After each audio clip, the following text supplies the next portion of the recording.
Personal sir. వాళ్ళు వస్తే మాత్రం we are very happy. Okay right. Okay, మనతో పాటుగా మస్తాన్ రావు గారు కూడా జాయిన్ అయ్యారు, రాజకీయ విశ్లేషకులు.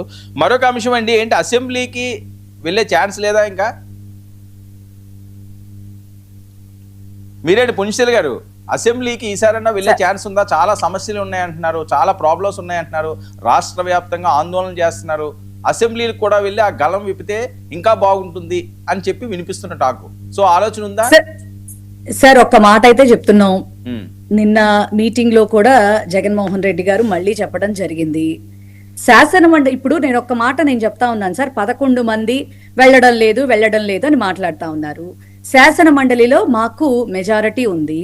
అక్కడ మేము క్వశ్చన్ చేస్తున్నప్పుడు అక్కడే ఆన్సర్లు సరిగ్గా రావడం లేదు, అక్కడే సరిగ్గా ఫేస్ చేయడం లేదు.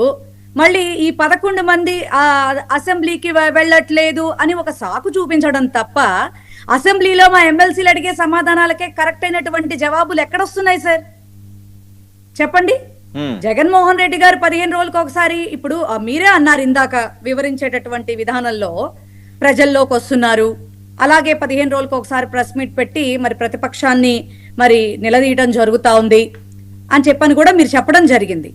దానికే ఏ రకమైనటువంటి సమాధానాలు జవాబులు, ప్రజలకి అకౌంటబిలిటీ బయటికి రాకపోతుంటే ఇప్పుడు అక్కడికి వెళ్ళినా కూడా టైం ఇస్తారా? పోనీ అందరికీ వద్దు సార్, జగన్మోహన్ రెడ్డి గారి వరకు ఏ సబ్జెక్టు మీదైనా సరే ఇంత టైం మేము ఖచ్చితంగా కేటాయిస్తామని చెప్పగలుగుతారా? ఎందుకు చెప్పలేకపోతున్నారు? జగన్మోహన్ రెడ్డి గారి వరకు, పోనీ మిగతా ఎమ్మెల్యేలు వారికి సపోర్టివ్ గా అలా ఉన్నా, ఎస్ మేము జగన్మోహన్ రెడ్డి వరకు మేము టైం ఇస్తాం, ప్లీజ్ వెల్కమ్ అని చెప్పమనండి. రేపే వస్తారు జగన్మోహన్ రెడ్డి గారు. సో అలాంటిదేది కూటమి దగ్గర నుంచి రానప్పుడు ఖచ్చితంగా వాళ్ళ వైఖరి ఎలా ఉందో ఈ 2 ఏళ్లుగా మేము చూస్తున్నప్పుడు ఏదైనా సరే మేము ప్రజల్లో ఉండి తేల్చుకోవాల్సినటువంటి బాధ్యత ఉంది. అలాగే తేల్చుకుంటున్నాం కూడా. అట్ ద సేమ్ టైం శాసన మండలిలో మాకు మెజారిటీ ఉంది అంటే అలాగని అసెంబ్లీకి వెళ్ళక్కర్లేదా అని మేము మాట్లాడట్లేదు సార్. కానీ అక్కడ జరిగేటటువంటి పరిణామాలు ఎలా ఉంటాయి, ఎందుకంటే కనీసం 10 మినిట్స్ కూడా ఇచ్చేటటువంటి అవకాశం ఉండదు. కాబట్టి జగన్మోహన్ రెడ్డి గారు వెళ్ళడానికి అక్కడ సుముఖత వ్యక్తం చేయట్లేదు. కానీ మండలిలో మాకున్నటువంటి మెజారిటీని బట్టి మా ఎమ్మెల్సీలు అందరూ అక్కడ అటెండ్ అవుతున్నారు, మరి నిలదీస్తా ఉన్నారు కూటమిని. మరి అక్కడి నుంచి కూడా సమాధానాలు మీరన్నట్టుగా రావాలి కదా, వస్తున్నాయా? ప్రజలకి ఉపయోగపడేటటువంటి విధంగా కూటమి ఆన్సర్ చేయగలుగుతోందా? అవి కూడా కౌంట్ అవుతాయి కదా ఖచ్చితంగా. Okay, yes sir. Right. Okay, Sirisha గారు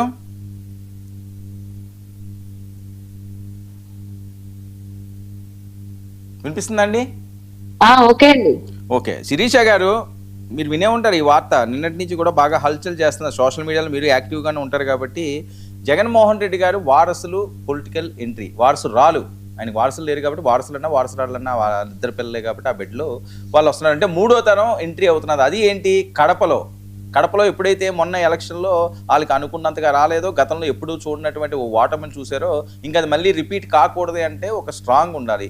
అది కూడా రాజశేఖర రెడ్డి గారు మనవరాలు